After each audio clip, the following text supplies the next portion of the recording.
Boas celtistas. Pois por mor dunha comida familiar tocoume unha sobremesa estendida e ver este último clásico. No último clásico observei un detalle que me fixo entrar en unha gran indignación.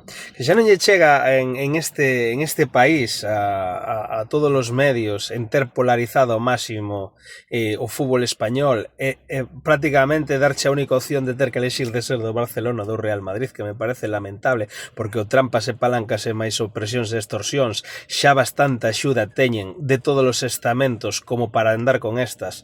Vos fijastes vos na a realización do partido? O seguimento de cámara de xogador, as celebracións dos goles, a previa, o enfoque, o posterior, o sea, totalmente, moitísimo mellor, moitísimo máis técnico, con moitísimos máis medios que o resto dos partidos, que eu entendo que sexa o partido máis visto, por suposto, non vamos a loitar contra as estadísticas, as cousas son así. A min o que non me parece normal é que se estamos nunha liga en teoría en igualdade de condicións, os propios medios que retransmiten os partidos, os encontros, non poden facer esa deferencia. Non poden ter ese máis facer con eses dos clubes e os demais que xa dabondo nos teñen machacado polo resto dos sitios darnos tan pouca bola. Me parece lamentable.